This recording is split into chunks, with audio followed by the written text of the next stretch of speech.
برطانیہ کے وزیر اعظم نے افغانستان جنگ کے دوران نیٹو افواج کے بارے میں امریکی صدر ٹرمپ کے بیانات کی دوستوں سخت مذمت کی ہے۔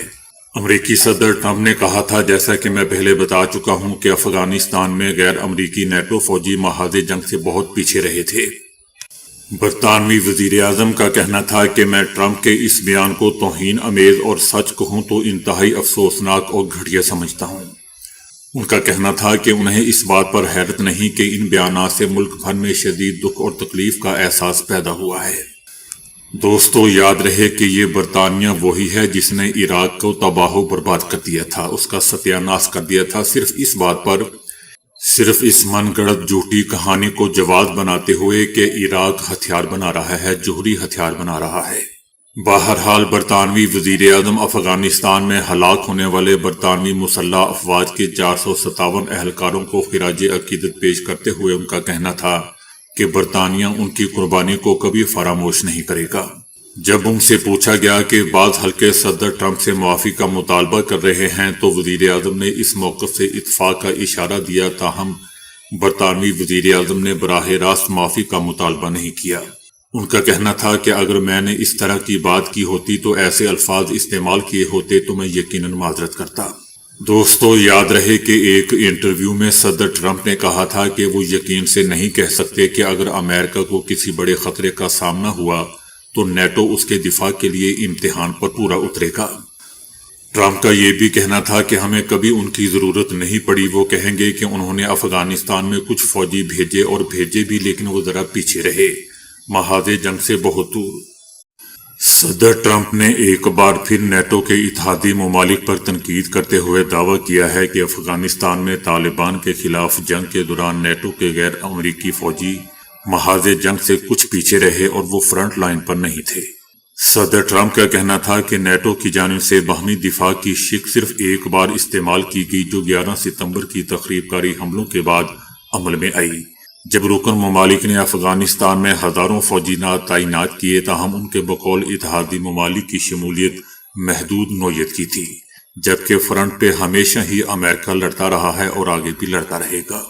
صدر ٹرمپ کا کہنا تھا کہ وہ یقین سے نہیں کہہ سکتے کہ اگر امریکہ کو کسی بڑے خطرے کا سامنا ہو تو نیٹو اس کے دفاع کے لیے امتحان پر پورا اترے گا۔ ٹرمپ کا کہنا تھا کہ ہمیں کبھی ان کی ضرورت نہیں پڑی، وہ کہیں گے تو انہوں نے افغانستان میں کچھ فوجی بھیجے اور بھیجے بھی، لیکن وہ ذرا پیچھے رہے، محاذ جنگ سے کچھ دور۔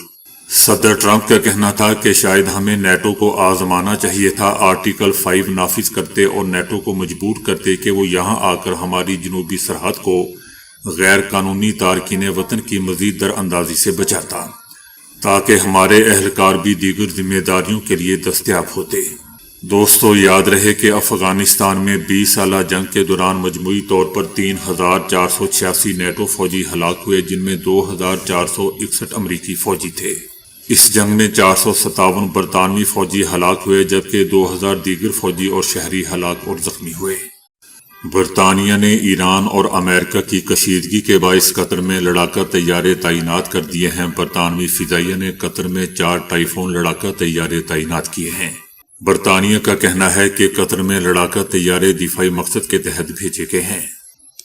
گزشتہ روز ایئر فورس 1 میں صحافیوں سے گفتگو کرتے ہوئے صدر ٹرمپ نے بھی کہا تھا کہ ہماری بڑی فورس ایران کی جانب رواں دواں ہے، بہت سے جہاز ایران کی طرف جا رہے ہیں اور ہم ایران کے قریب احتیاطی طور پر فورس تعینات کر رہے ہیں، دیکھتے ہیں کہ آگے کیا ہوتا ہے۔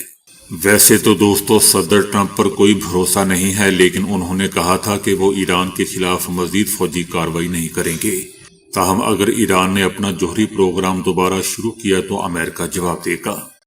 ایران نے امریکہ اور اسرائیل کو خبردار کرتے ہوئے کہا ہے کہ کسی بھی قسم کے حملے کو مکمل جنگ تصور کیا جائے گا۔ امریکہ اور اسرائیل کی جانب سے حملے کے خدشے پر دوستو، ایران نے بھی رد عمل دیتے ہوئے کہا ہے کہ کسی بھی قسم کے حملے کو مکمل جنگ تصور کیا جائے گا۔ ایرانی فوج اور حکومت کا کہنا ہے کہ کسی بھی قسم کی جارحیت برداشت نہیں کی جائے گی۔ بدترین صورتحال کے لیے ہماری فوج مکمل طور پر تیار ہے۔ ایرانی فوج کا کہنا ہے کہ امریکی فوجی نقل و حرکت پیش نظر ہائی الرٹ ہے، محدود یا سرجیکل حملہ بھی ہوا تو سخت ترین جواب دیا جائے گا، جو اس سے پہلے کبھی نہیں دیا گیا ہوگا۔